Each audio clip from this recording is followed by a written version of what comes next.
Hello बच्चों, let's read this question. Let A be a symmetric matrix such that determinant of A is equal to 2 and matrix 2 1 3 3 upon 2 A is equal to matrix 1 2 alpha beta. If the sum of the diagonal elements of A is S, then beta S upon alpha square is equal to. तो यहाँ पे देखो मैं beta S upon alpha square इसका value बताना है क्या होगा. स्टार्ट कर लेते हैं हम हमारे की कॉन्सेप्ट से. तो की कॉन्सेप्ट देखो क्या हो जाएगा. हम जानते हैं यहाँ पे कि अगर ऐसी एक मैट्रिक्स लिखी हुई है या चलो ऐसा एक डिटर्मिनेंट है ए बी सी डी, इसको अगर इवेल्युएट करते हैं तो किसके इक्वल आता है, ये ए डी माइनस में बी सी के इक्वल आता है. सही है.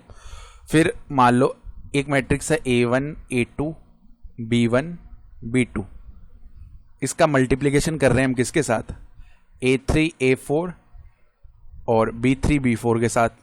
तो दोनों 2/2 या 2 into 2 का ऑर्डर के मैट्रिसेस हैं. तो इनको अगर मल्टीप्लाई करेंगे तो एक 2 into 2 के ऑर्डर की मैट्रिक्स आएगी.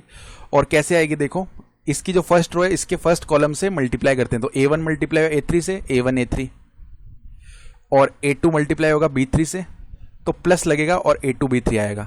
फिर अगेन A1 मल्टीप्लाई होगा A4 से तो A1 A4, A2 मल्टीप्लाई होगा B4 से तो प्लस का B2 B4. ठीक है. देन फर्दर देखो, अब ये जो वाली रो इससे मल्टीप्लाई होगी कॉलम से तो B1 A3 plus B2 B3. फिर देखो B1 A4 plus B2 B4. तो ये हमारे पास में मल्टीप्लाइड मैट्रिक्स आ जाएगी. तो अब देखो हम क्या कर लेते हैं, let A is equal to, A को एक मैट्रिक्स मान लेते हैं क्योंकि A एक सिमेट्रिक मैट्रिक्स है. तो फॉर सिमेट्रिक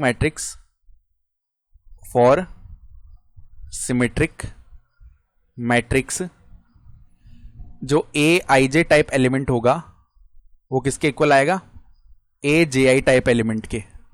ठीक है. तो अब देखो जो फर्स्ट एलिमेंट है वो A11 टाइप होता है, उसको हमने A बोल दिया है. फिर देखो जो A12 टाइप है उसको B बोल दिया. तो A12 अगर B है तो A21 भी B होगा. फिर यहाँ पे लास्ट वाला कौन सा एलिमेंट आएगा, A22 टाइप, इसको हमने क्या बोल दिया, C बोल दिया. तो अगर हम डिटर्मिनेंट ऑफ A निकालेंगे तो वो कितना आएगा, AC माइनस का B स्क्वायर. सही है.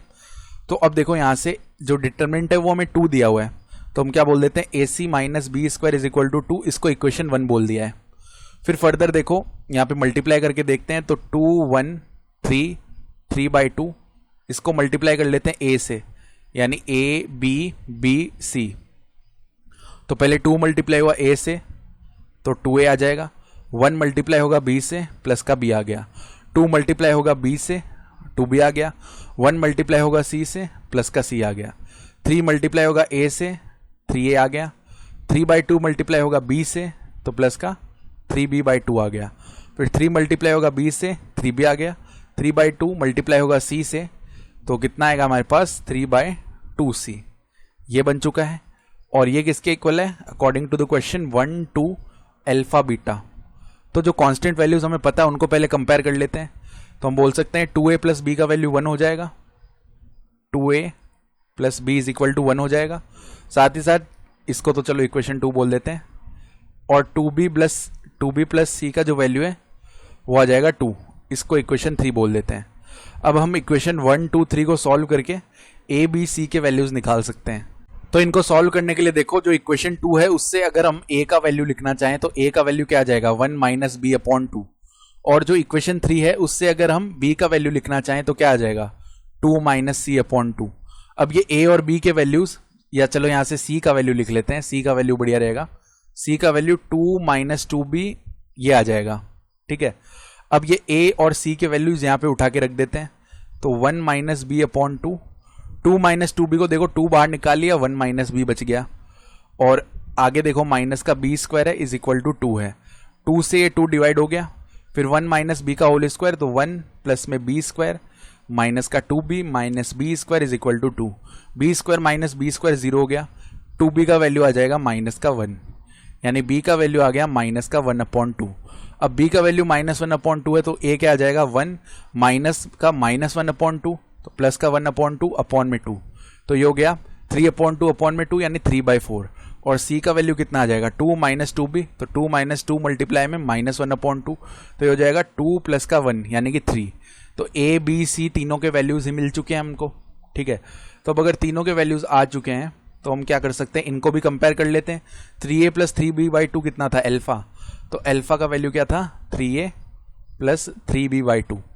तो 3 मल्टीप्लाई में a का जो वैल्यू है वो हम निकाल ही चुके हैं, कितना आया है, 3/4।